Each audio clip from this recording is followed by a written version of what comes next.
Hello student, welcome to Preparationpur. आपके अपने channel प्रिपरेशनपुर में स्वागत है। आज हम पढ़ेंगे जनरल साइंस सामान्य विज्ञान का पार्ट 19। आज एक क्वेश्चन नंबर देखते हैं 951। लाइसोसोम की खोज किसने और कब की थी? तो क्रिश्चियन डी डूबे ने 1955 में लाइसोसोम की खोज की थी। लाइसोसोम की खोज किसने और कब की थी? क्रिश्चियन डी डूबे ने 1955 में लाइसोसोम की खोज की थी। अब आज क्वेश्चन नंबर 952। प्राणी में सबसे लंबी कोशिका कौन सी है? तंत्रिका कोशिका प्राणी में सबसे लंबी कोशिका है। प्राणी में सबसे लंबी कोशिका कौन सी है? तंत्रिका कोशिका प्राणी में सबसे लंबी कोशिका है। अब आज क्वेश्चन नंबर 953। कोशिका की खोज किसने की? तो रॉबर्ट हुक ने कोशिका की खोज 1665 ईस्वी में की। कोशिका की खोज किसने की? तो रॉबर्ट हुक ने 1665 ईस्वी में कोशिका की खोज की। अब आज क्वेश्चन नंबर 954। वयस्क लाल रक्त कणिकाओं में क्या नहीं पाया जाता? तो केंद्रक या न्यूक्लियस नहीं पाया जाता। वयस्क लाल रक्त कणिकाओं में क्या नहीं पाया जाता? केंद्रक या न्यूक्लियस नहीं पाया जाता। अब केंद्रक की खोज किसने की? तो केंद्रक की खोज रॉबर्ट ब्राउन ने 1831 में की। केंद्रक की खोज रॉबर्ट ब्राउन ने 1831 में की थी। अब आज क्वेश्चन नंबर 955। मानव शरीर की सबसे छोटी कोशिका कौन है? लाल रक्त कोशिकाएं मानव शरीर की सबसे छोटी कोशिका है। मानव शरीर की सबसे छोटी कोशिका कौन सी है? तो लाल रक्त कोशिका मानव शरीर की सबसे छोटी कोशिका है। अब ये क्वेश्चन नंबर 956। मानव शरीर की सबसे कम जीवन काल वाली कोशिका कौन है? आहार नाल की कोशिकाएं मानव शरीर की सबसे कम जीवन काल की कोशिका है।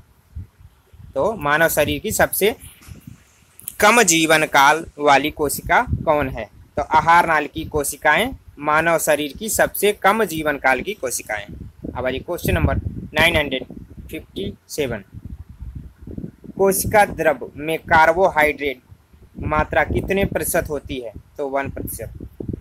कोशिका द्रव में कार्बोहाइड्रेट की मात्रा कितने प्रतिशत होती है? तो 1% होती है। अब आज क्वेश्चन नंबर 958। मानव शरीर में पाए जाने वाली अमीनो अम्ल की संख्या कितनी होती है? 20 या 20 होती है। मानव शरीर में पाए जाने वाली अमीनो अम्ल की संख्या 20 या 20 होती है। अब आज क्वेश्चन नंबर 959। मानव शरीर की सबसे बड़ी ग्रंथि कौन सी है? यकृत है। मानव शरीर की सबसे बड़ी ग्रंथि कौन सी है? यकृत है। अब आज क्वेश्चन नंबर 960। भोजन के प्रमुख अवयव कौन होते हैं? वसा, प्रोटीन, कार्बोहाइड्रेट भोजन के प्रमुख अवयव हैं। भोजन के प्रमुख अवयव कौन होते हैं? तो वसा, प्रोटीन, कार्बोहाइड्रेट भोजन के प्रमुख अवयव हैं। अब आइए क्वेश्चन नंबर 961।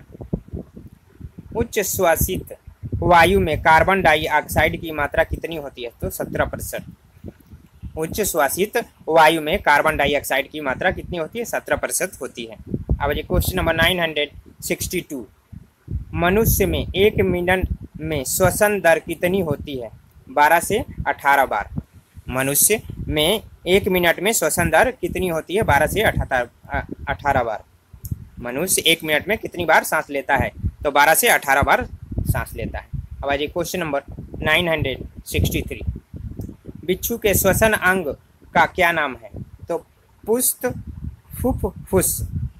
बिच्छू के श्वसन अंग का नाम पुष्ट फुफ्फुस है। अब आज क्वेश्चन नंबर 964। जन्म के समय शिशु के श्वसन दर क्या होती है? तो 35 बार प्रति मिनट। जन्म के समय शिशु में श्वसन दर क्या होती है? जन्म के समय शिशु 35 बार 1 मिनट में 35 बार सांस लेता है। जन्म के समय शिशु में श्वसन दर कितनी होती है? तो 35 बार प्रति मिनट होती है। अब आज क्वेश्चन नंबर 965। वायुमंडलीय हवा का समुद्री तल पर कुल दाब कितना होता है? तो 760 मिलीमीटर होता है। वायुमंडलीय हवा का समुद्री तल पर कुल दाब कितना होता है? तो 760 मिलीमीटर होता है। अब आज क्वेश्चन नंबर 966। किस विटामिन की कमी से रक्त का थक्का नहीं बनता? विटामिन के की कमी से रक्त का थक्का नहीं बनता। किस विटामिन की कमी से रक्त का थक्का नहीं बनता? विटामिन के की कमी से रक्त का थक्का नहीं बनता। अब आज क्वेश्चन नंबर 967। मनुष्य का हृदय कितनी कोष्ठीय होता है? 4 कोष्ठीय होता है। मनुष्य का हृदय कितनी कोष्ठीय होता है? मनुष्य का हृदय 4 कोष्ठीय होता है। अब आज क्वेश्चन नंबर 968। सार्वत्रिक दाता रक्त समूह कौन है? तो ओ रक्त समूह। सार्वत्रिक दाता रक्त समूह कौन है? ओ सार्वत्रिक रक्त दाता समूह है।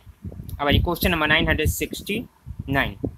हृदय की स्पंदन की जांच करने की प्रक्रिया कहलाती है ECG। इसका फुल फॉर्म क्या है? इलेक्ट्रोकार्डियोग्राफी। हृदय की स्पंदन की जांच करने की प्रक्रिया कहलाती है ECG कहलाती है। इसकी फुल फॉर्म इलेक्ट्रोकार्डियोग्राफी होता है। अब आज क्वेश्चन नंबर 970। रक्त अम्लीय होता है या क्षारीय होता है? तो रक्त क्षारीय होता है। रक्त अम्लीय होता है या क्षारीय होता है? तो रक्त क्षारीय होता है।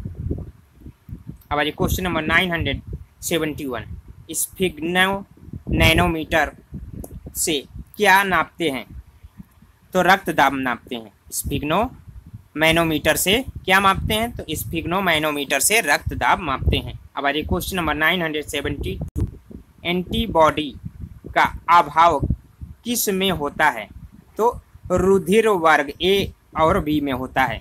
एंटीबॉडी का अभाव किस में होता है? रुधिर वर्ग ए बी में होता है। अब आज क्वेश्चन नंबर 973। शरीर में रोग प्रतिरोधकता के लिए जिम्मेदार कौन होती है? तो श्वेत रक्त कणिकाएं। शरीर में रोग प्रतिरोधकता के लिए जिम्मेदार होती हैं। कौन होती हैं? श्वेत रक्त कणिकाएं शरीर में रोग प्रतिरोधकता के लिए जिम्मेदार होती हैं। अब आज क्वेश्चन नंबर 974। मूत्र के साथ ग्लूकोज का निकलना किस रोग का संकेत है? मधुमेह का। मूत्र के साथ ग्लूकोज का निकलना किस रोग का संकेत है? तो मधुमेह रोग का संकेत है। अब आज क्वेश्चन नंबर 975। मनुष्य के मस्तिष्क का भार कितना होता है? तो 1400 ग्राम होता है। मनुष्य के मस्तिष्क का भार कितना होता है? तो 1400 ग्राम मनुष्य के मस्तिष्क का भार होता है। अब आज क्वेश्चन नंबर 976। कोहनी की अस्थि कहाँ होती है? तो कोर संधि में। कोहनी की संधि कहाँ होती है? तो कोर संधि में होती है। कोहनी की संधि कहाँ होती है? तो कोर संधि में होती है। अब क्वेश्चन नंबर 977। मानव शरीर की सबसे छोटी अस्थि कौन है? स्टेप्स, जो कान में पाई जाती है। मानव शरीर की सबसे छोटी अस्थि या हड्डी कौन सी है? स्टेप्स है, जो कान में पाई जाती है। अब आज क्वेश्चन नंबर 978। मानव शरीर की सबसे बड़ी अस्थि या हड्डी कौन है? फीमर, जो जांग में पाई जाती है। मानव शरीर की सबसे बड़ी अस्थि या हड्डी कौन सी है? तो फीमर मानव शरीर की सबसे बड़ी अस्थि या हड्डी है, जो जांग में पाई जाती है। अब आज क्वेश्चन नंबर 979। मानव का मेरुदंड कितनी अस्थियों से मिलकर बना होता है? तो 33 अस्थियों से मिलकर बना होता है। मानव का मेरुदंड कितनी अस्थियों से मिलकर बना होता है? तो 33 अस्थियों या हड्डियों से मिलकर बना होता है। अब क्वेश्चन नंबर 980। जैविक घड़ी का कार्य करने वाली ग्रंथि कौन है? पीनियल ग्रंथि। जैविक घड़ी का कार्य करने वाली ग्रंथि कौन है? पीनियल ग्रंथि जैविक घड़ी का कार्य करती है। अब आज क्वेश्चन नंबर 981। स्तनीय में BMR को कहते हैं बेसल मेटाबॉलिक रेट। BMR को क्या कहते हैं? Basal metabolic rate. स्तनी में नियंत्रित करने वाला हार्मोन्स कौन है? तो थायरॉक्सिन। थायरॉक्सिन स्तन में नियंत्रित करने वाला हार्मोन्स कौन है? तो थायरॉक्सिन। अब आइए क्वेश्चन नंबर 982, नारी विकास हार्मोन्स कौन सा है? एस्ट्रोजन। नारी विकास हार्मोन्स कौन सा है? एस्ट्रोजन नारी विकास हार्मोन्स है। अब आइए क्वेश्चन नंबर 983, भोजन में आयोडीन की कमी से होने वाला रोग कौन सा है? घेंघा या गॉटर? घेंघा या गॉइटर? भोजन में आयोडीन की कमी से होने वाला रोग कौन सा है? घेंघा या गॉइटर? अब आइए क्वेश्चन नंबर 984, कौन द्वितीयक उपभोक्ता का उदाहरण है? तो मेढक। कौन द्वितीयक उपभोक्ता का उदाहरण है? तो मेढक द्वितीयक उपभोक्ता का उदाहरण है। अब आइए क्वेश्चन नंबर 985, मानव शिशु में अश्रुग्रंथियां कब सक्रिय होती हैं? तो जन्म के 4 माह बाद। मानव शिशु में अश्रुग्रंथियां सक्रिय कब होती हैं? तो जन्म के 4 माह बाद मानव शिशु में अश्रुग्रंथियां सक्रिय होती हैं। अब आइए क्वेश्चन नंबर 986, ग्वारपाठा या एलोवेरा किस आवास में पाया जाता है? तो मरु आवास में पाया जाता है। ग्वारपाठा या एलोवेरा किस आवास में पाया जाता है? तो मरु आवास में पाया जाता है। अब आइए क्वेश्चन नंबर 987, मेंडल ने किस पादप या पौधा पर प्रयोग किए थे? तो मटर के पौधे पर मेंडल ने प्रयोग किए थे। अब आइए क्वेश्चन नंबर 988, बरगद क्या है? तो आवृत बीजी है। बरगद क्या है? तो बरगद आवृत बीजी है। अब आइए क्वेश्चन नंबर 989, पादप भोजन बनाने में किस गैस को ग्रहण करते हैं? तो कार्बन डाइऑक्साइड को ग्रहण करते हैं और ऑक्सीजन छोड़ते हैं। पादप भोजन बनाने में किस गैस को ग्रहण करते हैं? तो कार्बन डाइऑक्साइड को ग्रहण करते हैं और ऑक्सीजन को छोड़ते हैं। अब आइए क्वेश्चन नंबर 990, किस में कायिक जनन होता है? तो पत्थर चट्टा आलू और गुलाब में कायिक जनन होता है। पत्थर चट्टा क्या है? तो औषधि पौधा है। पत्थर चट्टा औषधि पौधा है। किस में कायिक जनन होता है? तो पत्थर चट्टा आलू और गुलाब में कायिक जनन होता है। अब आइए क्वेश्चन नंबर 991, पुष्प में जननांग कौन होता है? पुंकेसर। पुष्प में जननांग कौन होता है? पुंकेसर होता है। अब आइए क्वेश्चन नंबर 992, ट्रिप्नोसोमा से होने वाला रोग कौन है? निद्रा रोग। ट्रिप्नोसोमा से होने वाला रोग कौन सा है? निद्रा रोग ट्रिप्नोसोमा से होता है। अब आइए क्वेश्चन, ट्रिप्नोसोमा क्या है? अब ये भी जान लेते हैं। तो ट्रिप्नोसोमा एक परजीवियों की एक प्रजाति है। ट्रिप्नोसोमा परजीवियों की एक प्रजाति है। अब आइए क्वेश्चन नंबर 993, CaCO3 का आवरण किसके शरीर पर पाया जाता है? तो CaCO3 का आवरण किसके शरीर पर पाया जाता है? तो मोलस्का के शरीर पर पाया जाता है। मोलस्का क्या होता है? तो मोलस्का आपने देखा होगा, जहाँ पानी का स्रोत होता है या समुद्र या नदी के किनारे एक शंखनुमा जीव होता है। ठीक है, शंखनुमा जीव होता है जिसके यहाँ मुख निकला हुआ होता है और शंखनुमा होता है। उसके ऊपर CaCO3 का आवरण होता है, तो उसको ही हम क्या बोलते हैं? मोलस्का जीव। मोलस्का प्रजाति का जीव होता है। अब आ जाइए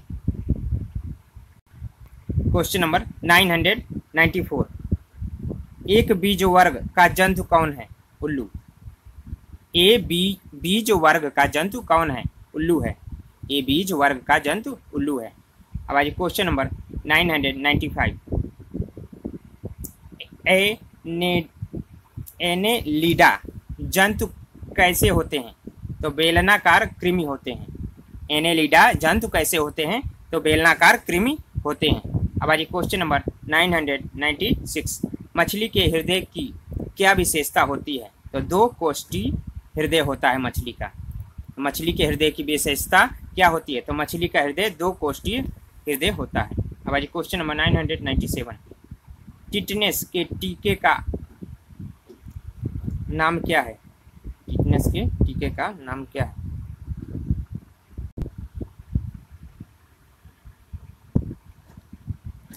टिटनेस के टीके का क्या नाम है?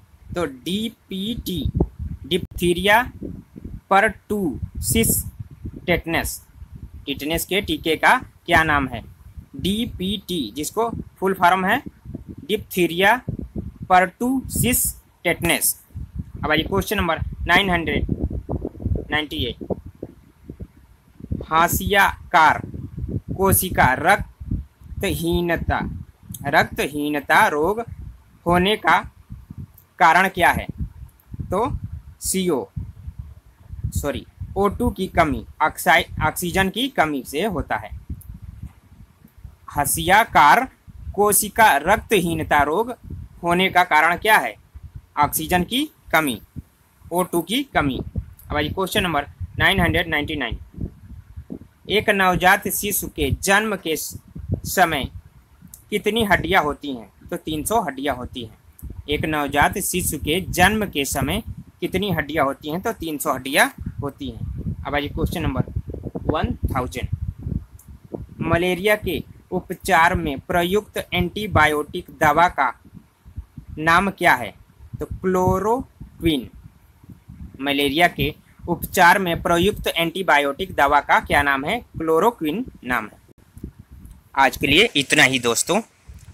अगर वीडियो अच्छा लगा हो तो लाइक कर दीजिए, और अगर आप चैनल पर नए हैं तो चैनल को सब्सक्राइब कर लीजिए, वीडियो को शेयर करिए और कमेंट करके बताइए कि आपको वीडियो कैसा लग रहा है।